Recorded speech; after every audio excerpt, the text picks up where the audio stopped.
Level 1. Her silence. You arrive at the Phoenix Palace before dawn, when the lanterns are still burning low and the corridors feel colder than the morning air outside. A senior maid leads you through the outer gate without looking back. She has already warned you 3 times, do not lift your eyes too long, do not speak unless ordered, do not mistake silence for permission. This is the Empress's palace, and everything here belongs to rank before it belongs to feeling. The curtains are deep red and heavy enough to swallow sound. Golden phoenix screens divide the halls like walls of fire. Court ladies move in perfect lines, their sleeves still, their faces calm, their footsteps so soft you almost wonder if fear itself has been trained here. You're only a low servant, transferred to carry tea, clean incense ash, and stand behind screens where no one important should notice you. But the Empress notices everything. She sits at the far end of the hall in dark crimson robes, her hair crowned with gold, her posture so straight it makes the entire room seem corrected around her. No one touches her. No one approaches without being called. Even the women who serve closest to her keep a distance shaped by years of obedience. You are told she does not need comfort. You are told she does not accept pity. You are told she is the one woman in the palace who must never be seen as weak. Then, while replacing a lamp near the side screen, you see her hand pause over a folded letter. Only for one breath. Her face does not change. Her eyes do not lower. But her fingers tighten just enough for the paper to bend. No one else seems to notice. You do. And in that small mistake, if it is a mistake, you glimpse something no rule prepared you for. Not the Empress, not the symbol, not the woman everyone bows to, but someone trapped inside perfection so tightly that even grief must stand straight. The maid beside you whispers, "Lower your eyes." You obey. But it is already too late. You have seen that the Phoenix Palace is not silent because it is peaceful. It is silent because everyone is afraid to touch the pain sitting at its center. Level 2, Phoenix Palace. By the second day, you learn that the Phoenix Palace does not allow carelessness to survive. Every morning begins with rituals so exact it feels less like service and more like a ceremony built to erase weakness. The incense is measured before it is lit. The tea is poured only after the cup has been warmed. The curtains are opened halfway, never fully, because the Empress does not let sunlight enter her chamber like an uninvited guest. You carry trays behind older servants and memorize the order of everything. Which court lady stands nearest the Phoenix screen? Which attendant keeps the ritual book? Which visitor waits outside the eastern door? Which name is spoken aloud, and which name is avoided so carefully that it becomes louder than speech? The Empress moves through it all with terrifying grace. She does not correct people often. She does not need to. A single pause of her hand can make a servant lower her head. A single glance can make a noblewoman repeat her greeting with a shaking voice. You begin to understand why everyone calls her untouchable. It is not only because of her rank, it is because she has turned distance into armor. At midday, a young concubine's attendant comes to deliver a silk gift and speaks too warmly, as if kindness might soften the room. The Empress accepts the gift without smiling. In this palace, she says, even kindness must kneel before rank. The attendant goes pale, you lower your eyes, but the sentence stays with you longer than it should. Later, while clearing the tea table, you notice the Empress has not touched her cup. The tea has gone cold beside her hand. No one asks whether she wants it replaced. No one asks whether she is tired. They wait only for the proper signal because concern offered too freely would insult the symbol she is forced to remain. You lift the cold cup away and, for one brief moment, her fingers brush the edge of the table near yours without touching. She does not look at you. But she says quietly, almost too quietly for anyone else to hear, "You noticed." Your breath catches, you do not answer. You only bow and carry the cup away, understanding that in the Phoenix Palace, Noticing the Empress as a woman may be more dangerous than disobeying her as a queen. Level 3. Hidden Room. The hidden room reveals itself by accident, which is the only reason you are allowed to live after finding it. It happens late on the third night, when the Phoenix Palace has already folded itself into silence, and you are sent to replace a dying lamp near the side corridor. The flame gutters each time the wind presses through the cracks of the window lattice. You lift the lamp carefully, step around the Phoenix screen and notice a line of light where there should only be wall. At first you think it is a reflection. Then you hear it. A sound too small to belong to the Empress's public world. Not a command, not a bell, not the clean step of a court lady. A music box. The melody is thin, old and wounded, turning slowly behind the screen like a memory trying not to wake anyone. You should leave. Every rule given to you says leave. But the lamp in your hand burns low and the narrow panel behind the screen stands slightly open. Through it you see a room no ritual book would ever name. No phoenix banners. No ceremonial chair. No watching women. Only a small table, a plain robe folded over a stool, dried flowers in a clay vase, an old music box turning beneath candlelight, and the Empress seated beside it with her face in her hands. She is not sobbing. That would be too free. Her shoulders do not shake. Her posture remains almost straight, as if even alone she cannot fully escape the shape of the throne. But tears move silently down her face, and seeing them feels more forbidden than seeing her undressed. The floor creaks beneath your foot. She lifts her head. For one frozen breath, neither of you moves. You expect guards. Anger. Death. Instead, she looks at you with a tiredness deeper than power. You should not have found this room, she says. You fall to your knees, the lamp trembling in both hands. Forgive me, Your Majesty. She closes the music box. The silence after it is worse. Then she says, forget the woman you saw here, or love her enough to lie, and you understand that some doors in the palace do not open into rooms. They open into someone's hidden heart. Level 4. The woman beneath. After that night, the Phoenix Palace becomes two palaces in your mind. By day, it is the palace everyone knows. Red curtains, gold screens, ritual books, cold tea, lowered eyes, and the Empress seated like a law that has learned to breathe. By night, it is something else. A narrow panel behind the side screen. A small room with no audience. A music box that plays softly enough to sound ashamed of itself. A folded plain robe that does not belong to the woman who receives ministers. A dried flower in a clay vase kept past the point of beauty because memory does not obey court etiquette. You do not enter that room again without permission. You are not foolish enough to believe one accident has made you trusted. But the Empress begins to let you remain closer than before. When the other servants leave, you are sometimes ordered to stay and trim the lamp. When the court ladies withdraw, you carry tea to the side table instead of leaving it at the door.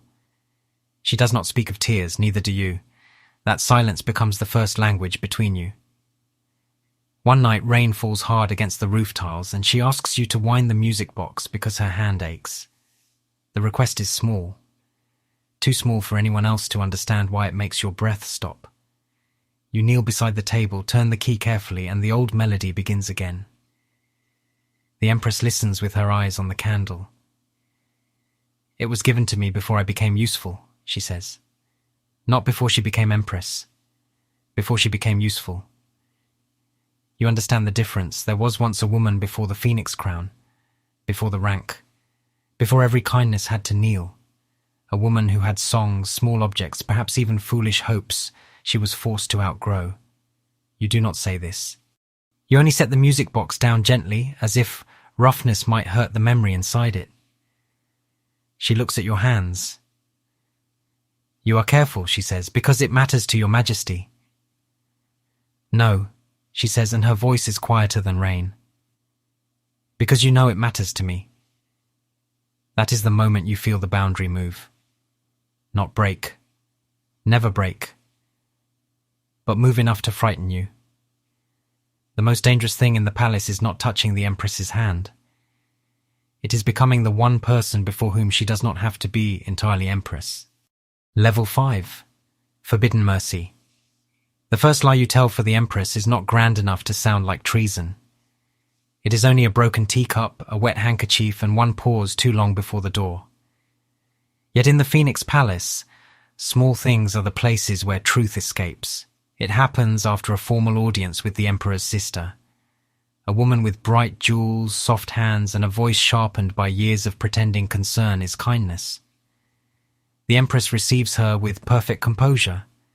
She answers every question correctly. She smiles when ceremony requires it.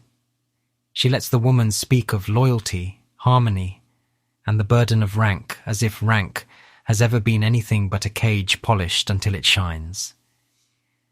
But after the visitor leaves, the Empress returns to the hidden room and stands too still beside the low table.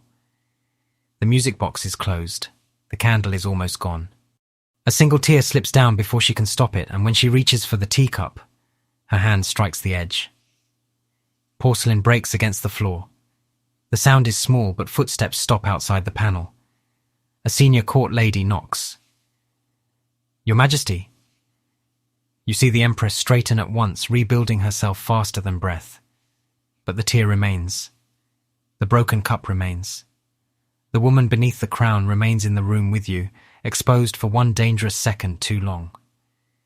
You step forward before you understand the size of what you're doing. You take the handkerchief from the table, wipe the tear from the corner of the Empress's face, then kneel beside the broken porcelain just as the door opens. The court lady sees you first. You lower your head. "Forgive me, I dropped the cup while replacing the tray."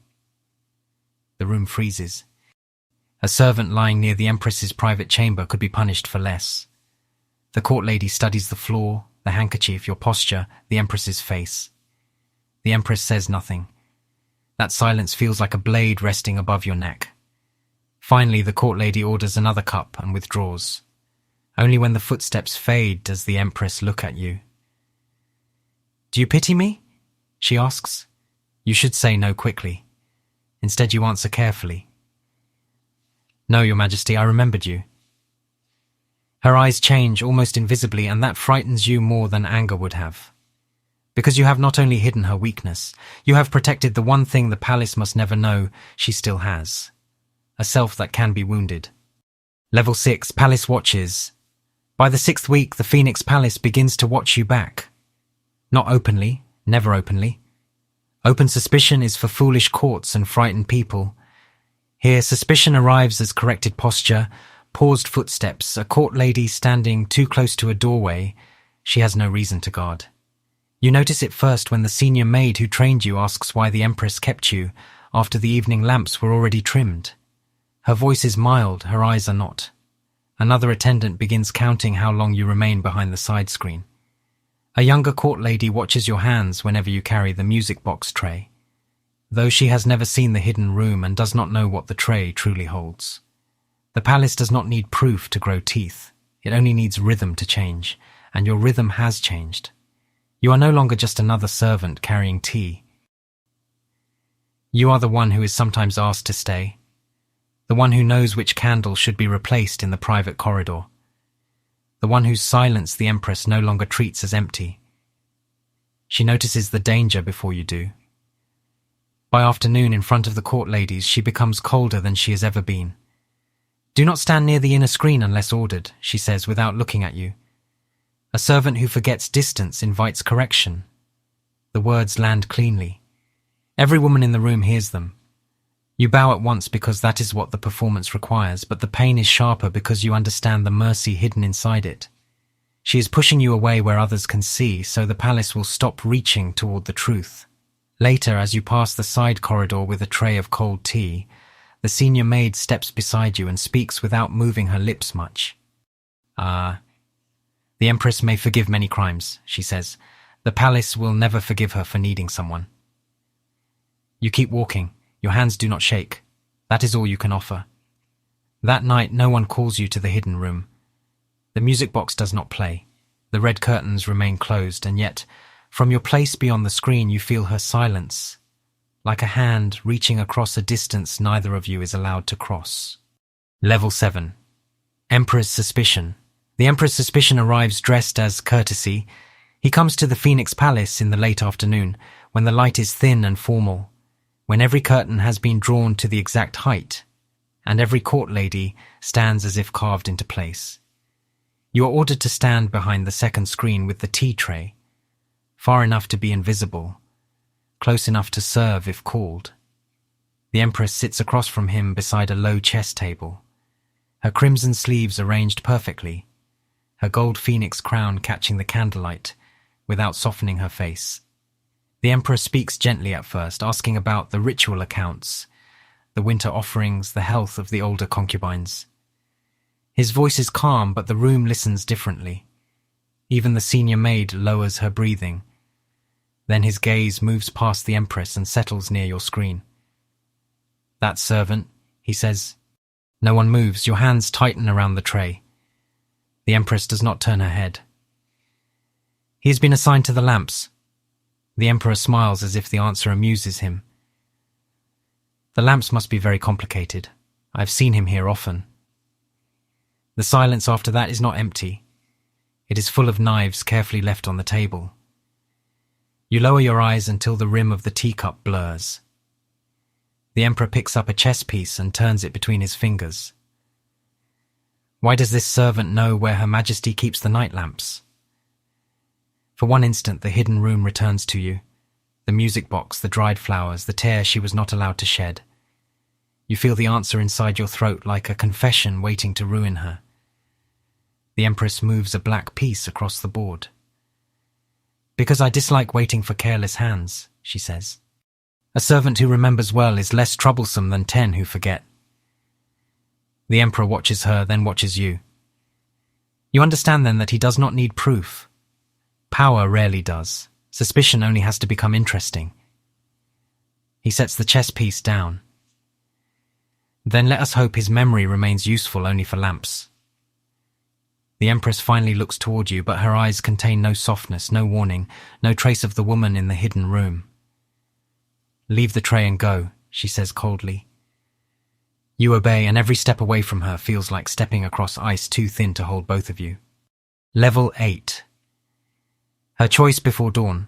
The Empress calls you to the hidden room, and for the first time she looks less like a woman hiding from the palace and more like a woman deciding whether to burn part of herself to keep the rest standing. The music box sits closed on the table. Beside it lies the folded letter she bent on your first morning, the one you never asked about. Outside the wall, the Phoenix Palace is already stirring. Court ladies preparing robes, lamps being trimmed, quiet footsteps arranging another day of perfect distance. But inside this small room, the Empress is not wearing the phoenix crown. Her hair falls simply down her back, and the plain robe over her shoulders makes her seem almost unreachable in another way. Not higher, but more human. "The Emperor noticed you," she says. You lower your head. "Then I should be removed from service." "Yes," she answers. The word lands without cruelty, which makes it hurt more. "That is the safest answer." You wait for the order. Dismissal, punishment, silence. Instead, she opens the music box but does not wind it. "If I save you, they will know I can be hurt." You understand then that the question is not whether you matter. It is whether she can survive anyone knowing that you do. A woman like her is allowed to command, judge, reward, punish, endure. She is not allowed to need. Need would make a door where the palace demands a wall. You want to tell her not to risk anything for you. You want to tell her that seeing the woman behind the crown was enough, that remembering her is enough, that a servant's life has never been worth the fracture of an empress's power. But she looks at you before you can make yourself noble. "Do not offer me easy sacrifice," she says. "Men do that when they want their pain to look clean." The words stop you. She closes the music box again. "I have spent years being untouchable because everyone believed I had nothing left to protect except rank. You have made that untrue." Her voice does not tremble. That is what breaks you. and now I must decide whether to punish you for it. Outside, the first drum of morning sounds. Inside, neither of you moves. Love, if this is what it has become, is not a confession. It is a weakness powerful enough to threaten a crown. Level 9. Love as treason. The investigation does not begin with chains, it begins with a request for records. That is how the palace hides violence when the person being wounded belongs too close to power. By the next evening, your name appears in places it should not. The lamp schedule, the servant rotation, the private corridor list, the register of who remained inside the Phoenix Palace after the second night bell. You are summoned to a small side room near the stone passage, not officially a prison, not openly a court, but cold enough to make the difference meaningless. A female official sits behind a low table with a brush in her hand, and 2 court ladies behind her. She asks when you first entered the hidden side corridor. You say you do not know what she means. She asks why the Empress kept you after the lamps were trimmed. You say Her Majesty dislikes careless service. She asks whether you have seen a room behind the Phoenix screen. You lower your head and say no. Every denial feels like walking across thin ice while carrying fire beneath your robe. Then the door opens. The Empress enters in full crimson robes, Phoenix crown steady, face unreadable. The room rises around her like water around a blade. You do not look at her. You cannot. If your eyes hold even one memory of the hidden room, the music box, the tear, or the way her voice sounded when she said you made her untrue, the palace will see it and call it proof.